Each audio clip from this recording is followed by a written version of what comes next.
Alright folks, welcome back. Today we've got another nice Swenson here.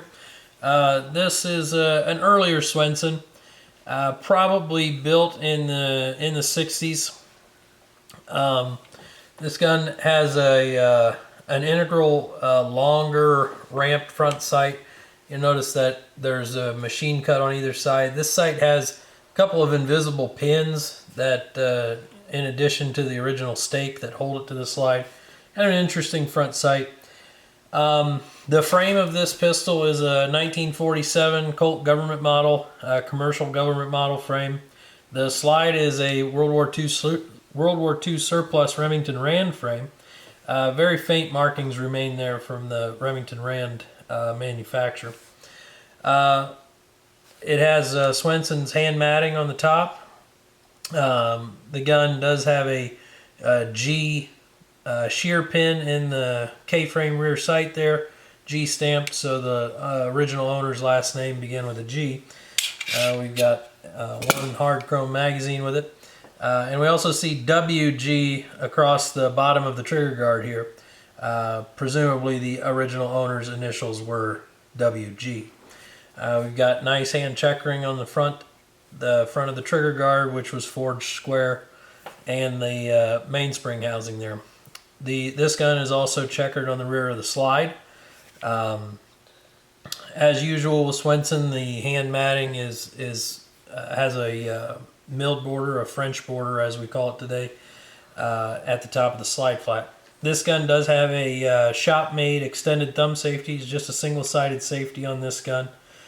So this thumb safety likely would have been a World War II surplus, being a 1947 frame. That Colt probably would have had a wartime production thumb safety on it with just the nub, and Swenson soldered or welded on this extension here and serrated it. This gun has lived a bit.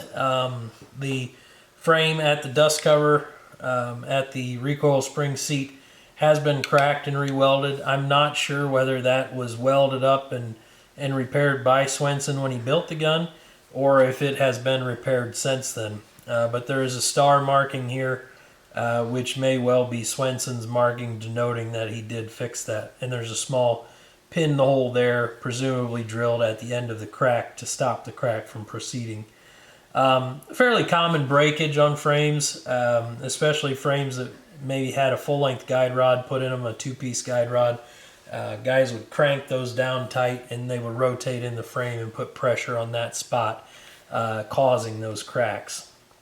The grips are nice aged bone. I'm not sure what kind of bone, but nice heavy bone grips. Gives you all the look of ivory, I suppose, without the cost. Barrel is a USGI Colt National Match barrel, hard fit, very well fit. We'll take a look inside here. One thing that struck me as interesting on this particular Swenson was the bushing is a thick flange bushing, which would lead me to believe that it was a match fit bushing, but perhaps it wasn't large enough on the outside diameter. Also, you'll see here, this has the older Armand Swenson in italic marking on the bottom of the slide rail there.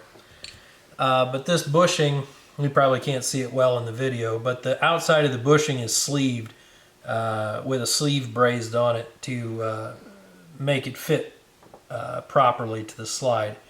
Not something you see too often on Swensons. I've seen lots of other guys do them this way. And some guys that just globbed on braze and then turned the braze down in the lathe to fit to the slide.